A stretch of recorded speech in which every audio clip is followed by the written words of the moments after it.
자, K-뷰티 산업 앞으로 더 좋아진다, 또 주목해야 된다라고도 하고 있는데 어느 기업이 좋은지 도통 모르시겠다 하셨던 분들 오늘 잘 들어오셨습니다. 자, 오늘 이 화장품 외에 또 다른 이 K-뷰티 산업으로서 이 세계적인 각광을 받고 있고 또 글로벌적인 성장성을 예고하고 있는 기대하게 하고 있는 시장이죠. 이 톡신과 필러가 다 같이 들어가 있는 인젝터블 에스테틱에 대한 시장에 대해서 얘기해 드릴까 합니다. 자, 이 시장 안에서 자칭 탁증으로 내가 최고다 하는 이 기업들, 자, 메디톡스, 파마리서치, 휴젤, 대웅제약이 있는데요. 이 기업들의 왕을 한번 제가 오늘 뽑아볼까 합니다. 전체적인 3분기 실적 발표가 완료됐기 때문에요. 오늘 실적을 한번 나눠봤고, 또 그 안에서 향후 전망에 있어서는 더 주목해야 되는 기업은 어떤 것들이 있는지, 이 전체적인 시장의 흐름과 제가 생각하는 탑 기업은 어떤 것이 있는지 오늘 한번 알려드리도록 하겠습니다. 자, 인젝터블 에스테틱은 보톡스, 필러, 바이오스트, 이 티뮬레이터가 들어가 있는데요. 이 글로벌 톡신 시장의 규모와 바이오스 티뮬레이터 같은 경우에는 계속 시장이 커지고 있는 이 부분이기도 합니다. 2024년 톡신 시장 규모는 50억 달러 정도로 인젝터블 시장 안에서도 이 절반을 차지할 정도로 비중이 굉장히 크다. 그 시장, 그 분야로도 불리우고 있는데 이 바이오스 티뮬레이터 같은 경우에는요, 그대로 이 피부를 재생시키는 생체 자극제로 이해하시면 되실 것 같습니다. 자, 이러한 시장도 연평균 성장률 예전보다 앞으로의 흐름이 더욱더 커질 것으로 예상이 되고, 전반적으로 2027년, 2028년까지 글로벌 톡신 시장은 연평균 7% 성장률, 티뮬레이션 같은 경우에는 17%의 성장률을 좀 내다보고 있습니다. 자, 보tuli는 톡신, 이 보톡스 관련해서의 수출은 매년마다 이 수출액에서도 증가세를 나타내고 있다라고 생각이 되고 있는데요. 글로벌적으로 이 톡신을 맞는 시술 횟수는 점점 올라가고 있고, 이 시술 가격은 점점 내려가고 있어서 연령층, 고객층이 점점 더 열어지고 더 많아지고 있다라고 생각을 해주시면 좋을 것 같습니다. 그렇기 때문에 계속해서 이 성장성이 있는 부분은 굉장히 의심하지 마시고 앞으로도 더욱더 커갈 수 있는 뷰티 산업의 시장으로서 생각을 해주시고 이 부분에 대해서 집중하시면서 앞으로 어떤 기업에 집중해야 되는지를 한번 살펴보시면 좋을 것 같습니다. 자, 먼저 이 실적 발표된 내용들 한번 살펴볼까 하는데요. 자, 제일 먼저 메디톡스입니다. 자, 메디톡스 같은 경우에는 이번 3분기에서는 톡신산업부의 둔화된 움직임이 좀 나타났습니다. 그로 인해서 실적 쇼크를 가져왔다고 하는데요. 자, 메디톡스가 전년 동기 대비해서 이 톡신 부분이 이 전년 동기 그리고 전분기 대비해서의 하락세를 나타내면서 기대치를 좀 하회했다라고 나타나고 있습니다. 톡신의 이 수출 부분은요, 8월에 공장이 셧다운됨에 따라서 생산 가능 물량이 감소됐고, 이에 전분기 대비 17.5% 감소한 132억 원을 기록했고요. 국내양 톡신 또한 이 도매상의 수요 감소가 이어짐에 따라서 전분기 대비해서 31.1% 감소한 124억 원을 기록했다고 합니다. 톡신산업부의 실적 급감으로 이 전사의 마진율을 책임지고 있었던 분야에 이 감소폭이 나타났기 때문에 판관비가 감소했음에도 불구하고 수익성이 전체적으로 감소했다라는 평가를 받고 있습니다. 자, 빠르게 다음으로 이 대웅제약 같은 경우에는 계속해서 잘 나올 것 같았던 이러한 평가를 그대로 이 기대치를 부응해주는 실적을 보여주고 있습니다.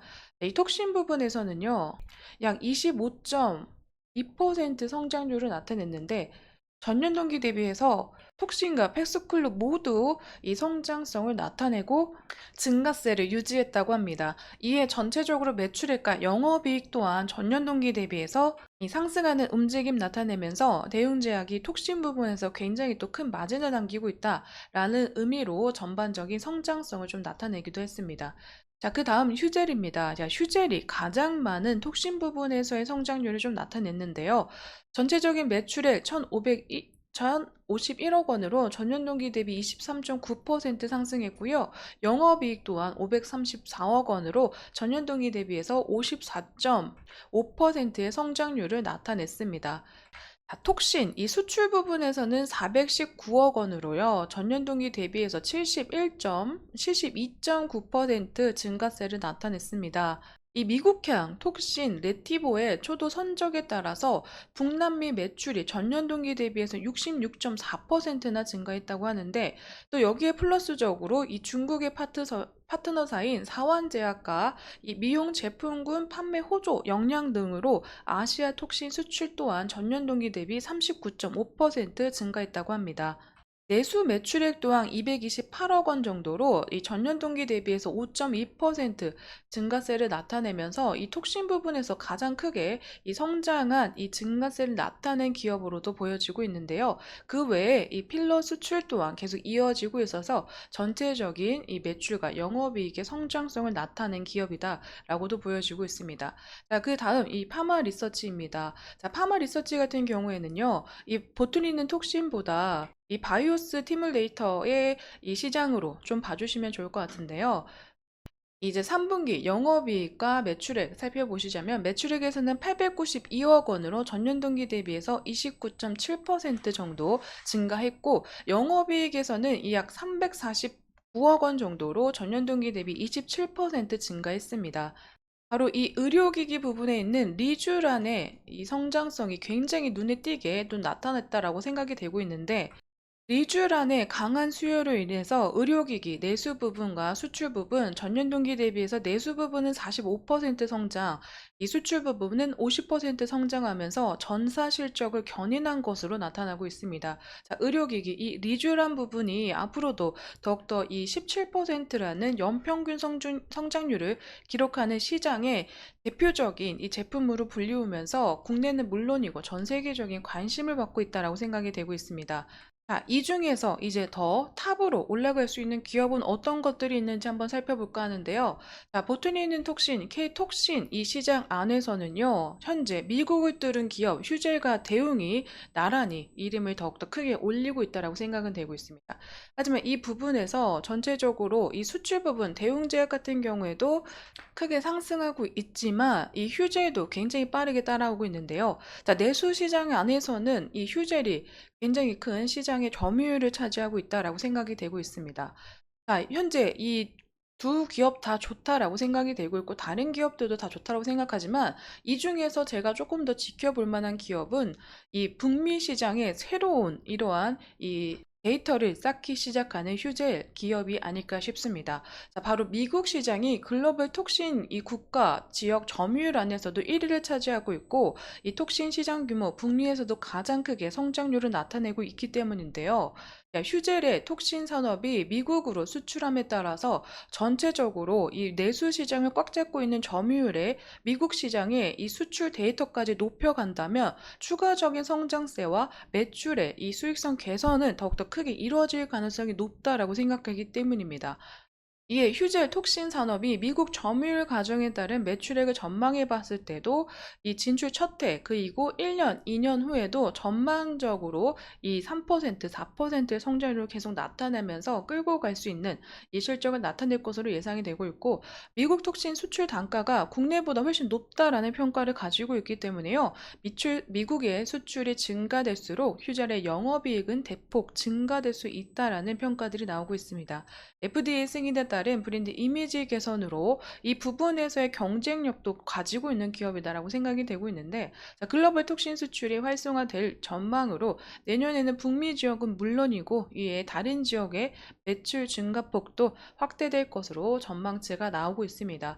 물론 다른 기업들도 다른 이 국가에서 굉장히 크게 또 성장해 나가면서 수익률을 올리고 있지만, 현재적으로는 이 북미 시장이 커가고 있기 때문에 이 부분에서의 새로운 시작과 또 경쟁력을 추가적으로 가지고 있는 기업으로서 휴잭을 한번 꼽아봤습니다.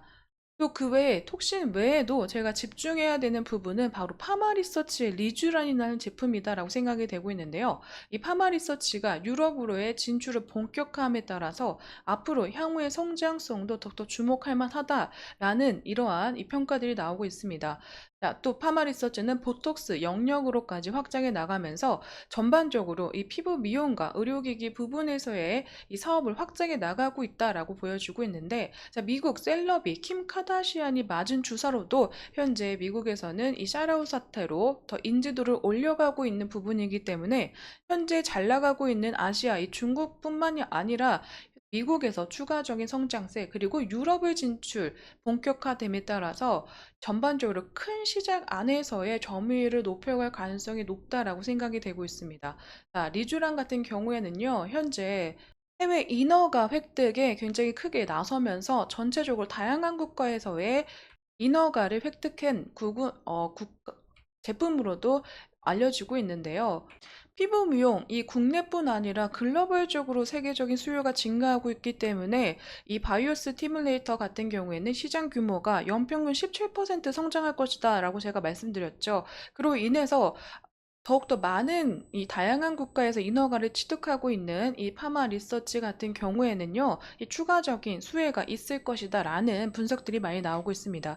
아무리 피부가 좋다라고 하더라도요, 또 이 피부 미용의 그 안티에이징이 현재 유행이 되고 있기 때문에 이 트렌드적인 부분에서 이 좋은 피부 미용 주사제를 좀 사용하더라도 약 6개월 후에 다시금 효능이 줄어들기 때문에 재구매, 리필 시술을 받아야 되는 그런 시장이기도 합니다. 그렇기 때문에 외국인 관광객분들이 이 보톡스를 맞기 위해서 국내를 찾아주셨을 때, 이 여행과 함께 보톡스를 맞고 다시 본국으로 돌아가셨을 때 리필 시술이 반드시 필요하기 때문에 이 리쥬란에 대한 이 해외 수요가 잠재적으로 늘어나고 있다라는 평가들이 이루어지고 있는데요.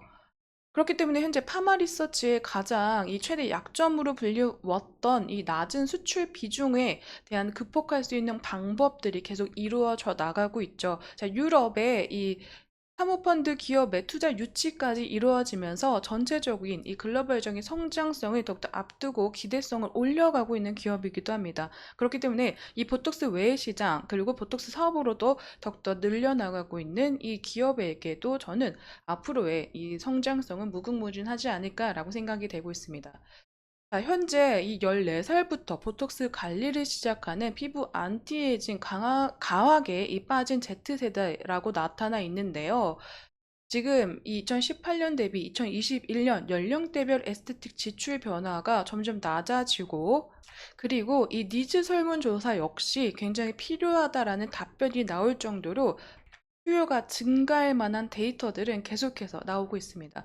그렇기 때문에 이 보툴리는 톡신과 이 바이오트 티뮬레이션 같은 경우에도요, 점점 시장이 커갈 가능성이 높다라고 생각이 되고 있는데, 이 인젝터블 에스테틱 같은 경우에는 저는 향후에도 계속 재구매, 재시술이 필요한 부분이기 때문에 충분하게 이 수혜를 입어갈 수 있는 이 시장들이 넓어지고 가격 경쟁력이 현재 떨어지고 있는데, 이 부분에서도 글로벌적인 이 가격 흐름 안에서는 국내 기업들의 제품군들이 가격 경쟁력을 굉장히 크게 가져가고 있다고 합니다. 자, 그렇기 때문에 아직까지는 글로벌적인 이 경쟁력, 그 침투, 점유율 전체적으로 아직 증가세에, 그리고 아직은 겨뤄볼 만한 이러한 제품군들이 많이 탈생하고 있다는 거 반드시 확인해 주시고, 제가 오늘 전체적인 기업 안에서 이 주목하셔야 되는 기업으로 2개 정도는 뽑아왔지만 전체적인 이 시장의 성장성이 있다는 거 반드시 확인해 주시고, 또 그 안에서